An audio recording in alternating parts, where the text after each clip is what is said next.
Assalamualaikum warahmatullahi wabarakatuh. Kembali lagi bersama saya Wawan. Mohon maaf tadi kita terputus karena sudah masuk waktu maghrib. Dan ini waktunya kita berbuka puasa di hari pertama bulan Ramadan. Kemudian tadi saya lanjut berbuka dan sholat maghrib terlebih dahulu. Saat ini saya mau lanjut mengenai 7 poin penting bagi marketing atau reseller. Ini buat marketing apa aja bebas. Baik marketing properti, marketing marketing pakaian, marketing hijab, marketing makanan, apapun deh.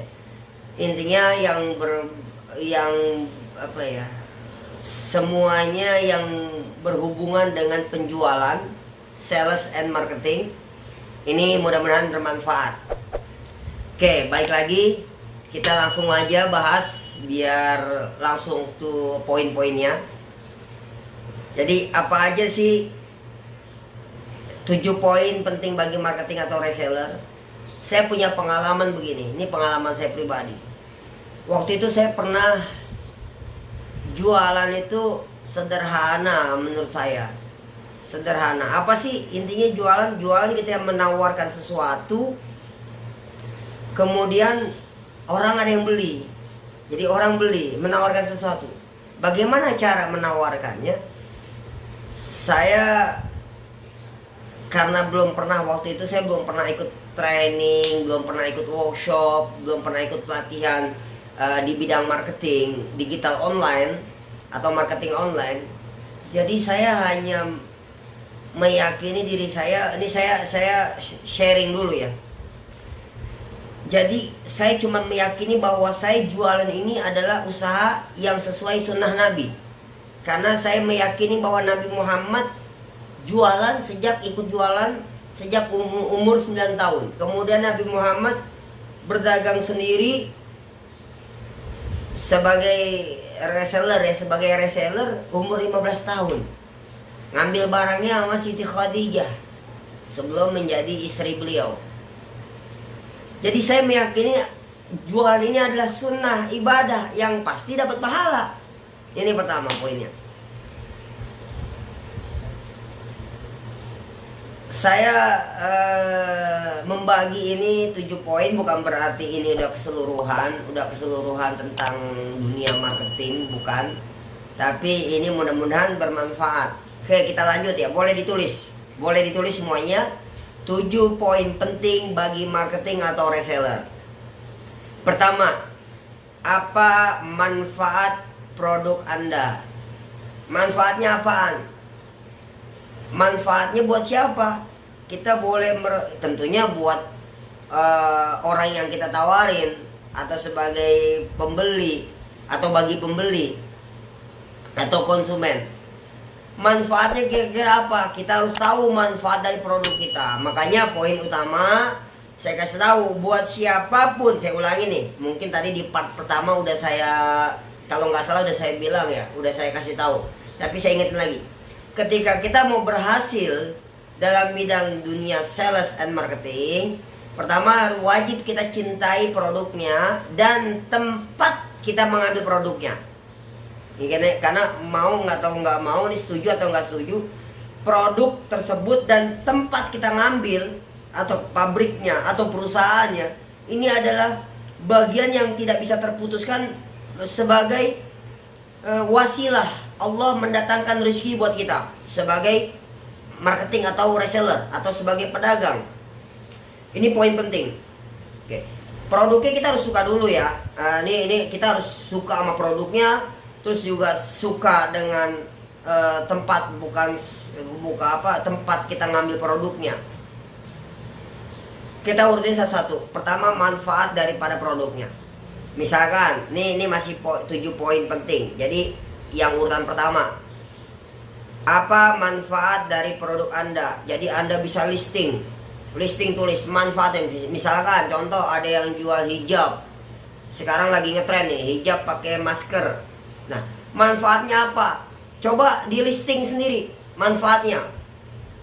Atau misalkan orang mau jualan Kayak saya sekarang nih jualan tanah kafling.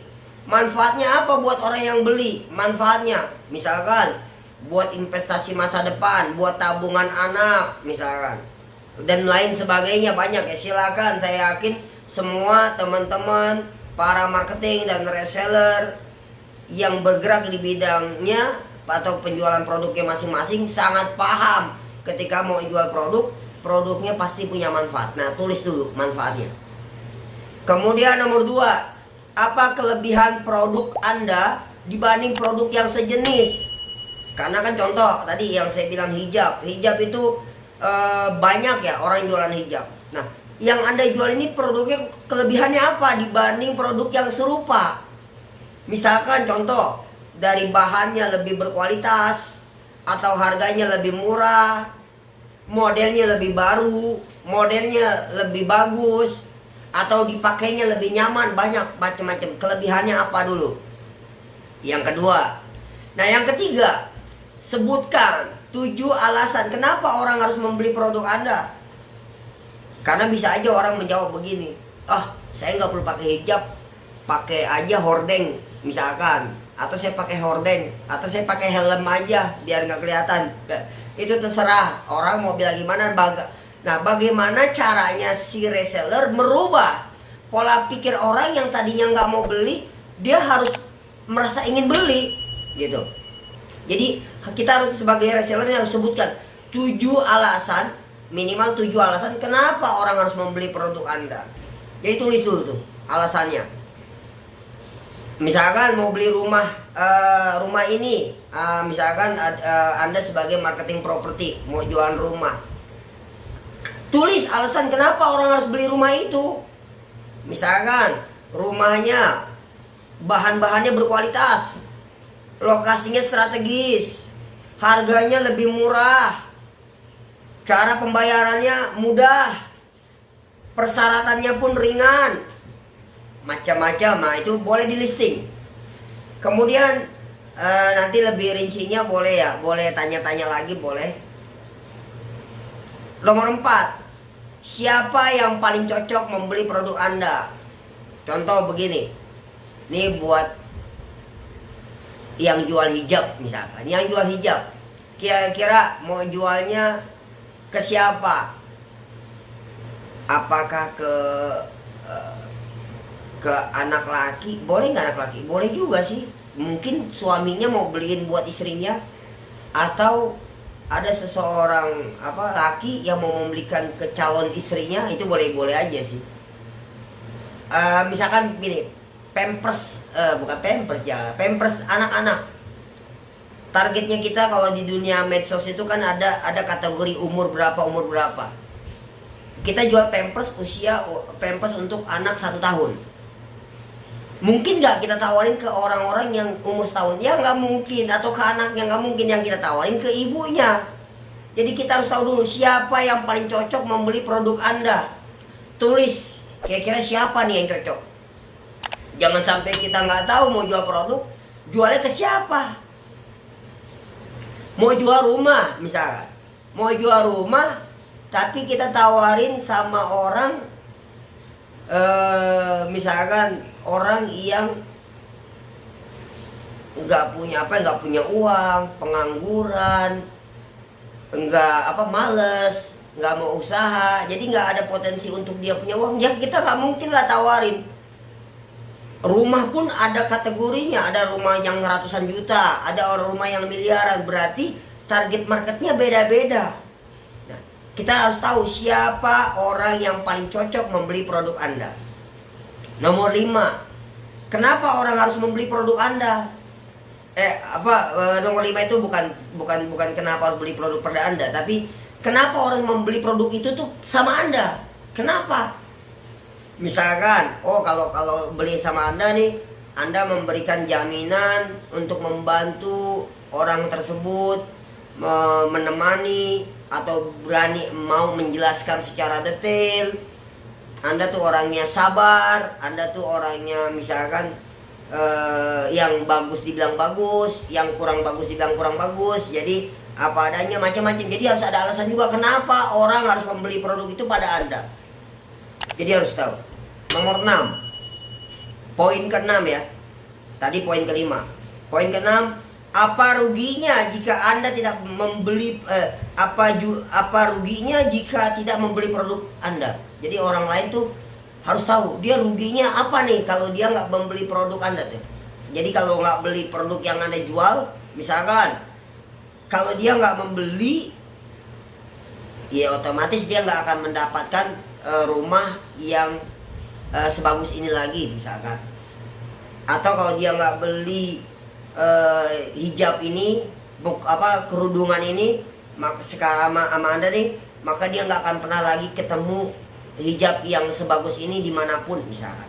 Jadi apa ruginya? Ruginya si pembeli nih, ruginya orang jika nggak membeli produk Anda. Ditulis tuh. Nomor 7, apa alasan orang untuk segera memiliki produk Anda? Jadi harus ada alasan juga.